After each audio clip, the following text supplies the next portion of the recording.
Hi, welcome back to my channel.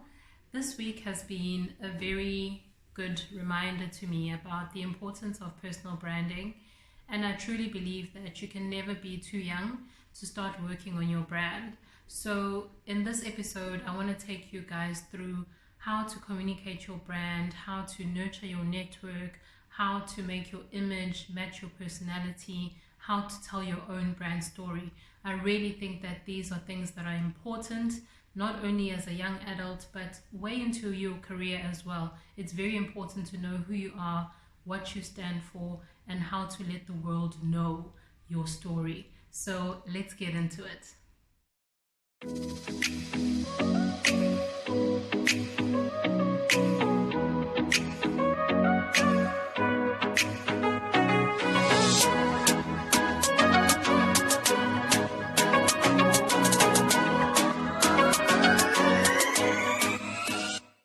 About is getting to know who you are, getting to understand what your brand is.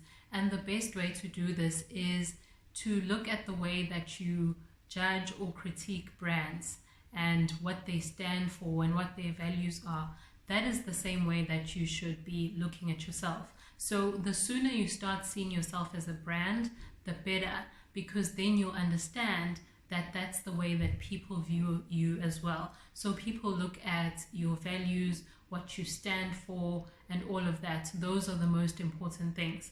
So it's very, very important to know what your purpose is, to understand your value system. What do you stand for? What do you not stand for? What is important to you and what is not important to you. Once you understand those things, it will be much easier for you to, we all talk about a pitch statement, when you introduce yourself and you say, hi, I'm Sane, this is who I am, this is what I do, this is what's important to me. You should be able to answer those questions about yourself. Once you know who you are, or you have a fair understanding of who you are, because obviously we are ever evolving, ever growing. Things happen to us that change our perspectives and change our way of thinking, but our core always stays the same. So I really believe that once you know who you are, that is the best time to start communicating your brand. And when you're young, still in varsity or just out of varsity as a graduate, communicating your brand doesn't mean or necessarily mean writing articles and being in the newspaper or being in magazines or TV commercials. The way that you communicate your brand would be on your social media. So it's your Facebook, it's your Instagram, it's your Twitter. How do you communicate your brand? If I am to look through your social media, do I instinctively or instantly understand who you are? Do you stand for family? Are you big on religion? Do you drink? Don't you drink?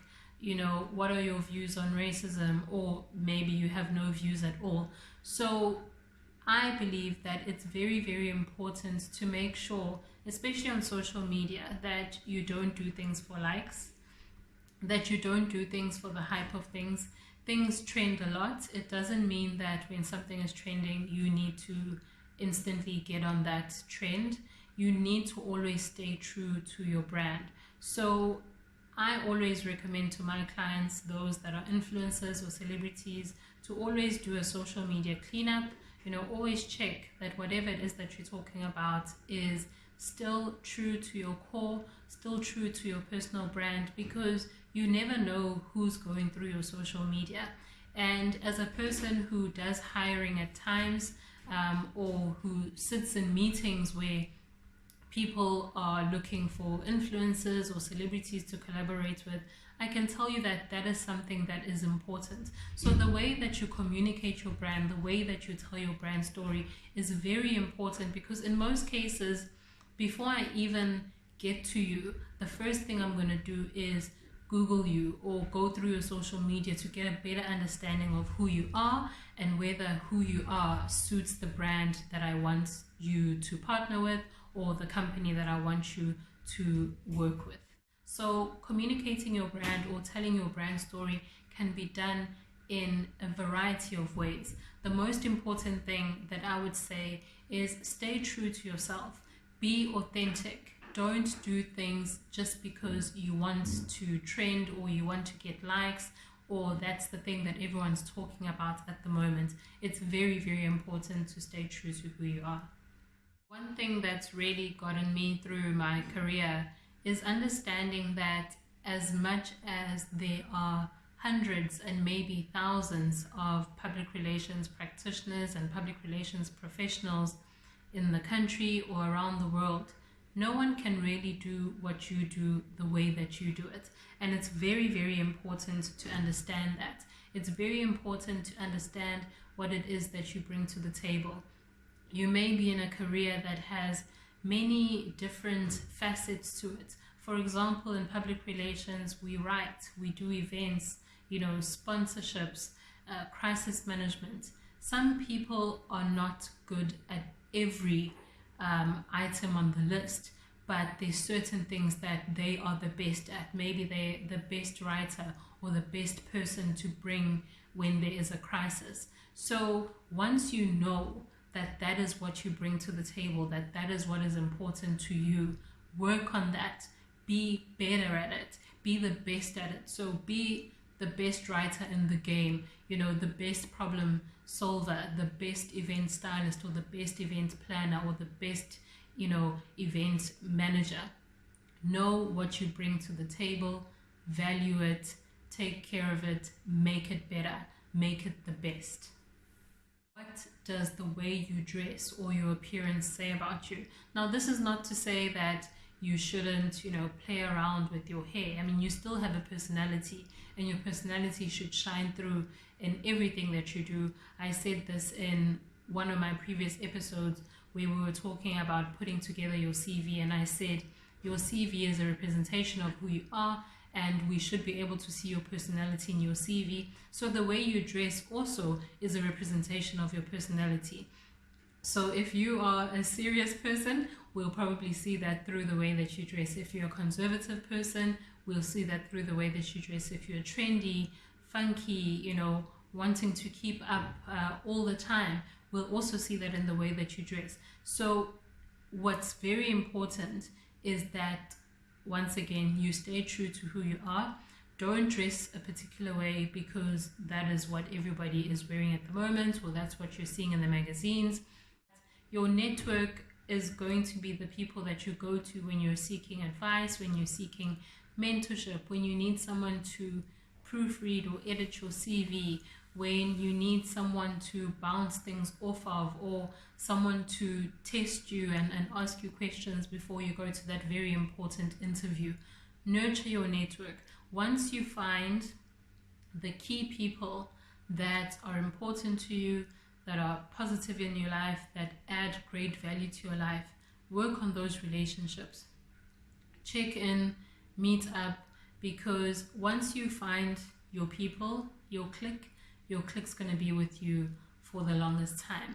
And also, I just want to mention that it's not about how big your circle is, but it's about the quality of the people that are in your circle. So there's a saying that says, it's not about quantity, but it's about quality.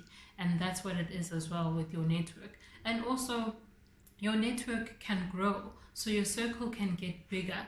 You can go to more events or more networking functions where you meet more people that you get along with, that are going to add to who you are or help you build your career. I remember last year writing an article on networking for career success, and in the article I was talking about how important it is to network in order to grow your career or to go further in your career. And sometimes people think that networking means being on the golf course or attending a breakfast meeting, but networking can also be done online. Networking is, who do you follow online? Who are you talking to? Whose tweets are you reading? That's also very important. And once you find the right people to follow and you're interacting with them and you're responding to their tweets, there may be something there. There may be business connections, or your next employer or employee could be on Twitter or on Facebook or on Instagram. So nurturing your network is not just about going to events. but it's very much about what you do on social media as well, or on LinkedIn. We spoke about LinkedIn in one of my previous episodes. Just to wrap things up, I could go on about personal branding. It's a topic that I really enjoy and one that I think is very important. And like I said, in this past week, it became, a reality that young people especially need to be reminded about personal branding. So just to recap, I said that it's very, very important to get to know who you are, what you stand for, what your values are. Also, make a concerted effort in communicating your brand effectively, and communicating your brand effectively can be done via social media, blogging, YouTube, the way that you speak to people, your CV, telling people who you are. Also, recognize and acknowledge what you bring to the table. So you really need to figure out what it is that you're good at, what is your superpower, work on that and be the best at that. Also, your image and your personality. So remember that when I first look at you, that's the impression that I have of you. So it's very important that whatever you wear or however you dress, your visual identity is true to your personality, is true to your personal brand. And then lastly, we spoke about nurturing your network. And like I said to you before, nurturing your network is not something that should be done only physically by attending events or conferences or breakfast meetings, but it's something that can be done online as well. It's all about who you follow, who you interact with, who you respond to. Those people could be your next employer or your next employee, or could be someone that ends up recommending you for a job. Once again, thank you so much for watching. Thank you for coming back to Sanae and PR. I really do hope that this video was helpful to you and that you'll go out there and you'll work on your personal brand and you'll build it and you'll be magnificent and you'll be careful in your interactions. And I wish you all the best in your career. Remember to leave a comment if there's anything that you'd like me to talk about, and also subscribe so that you can be alerted when new videos come up on Sanae and PR. Thank you so much for watching.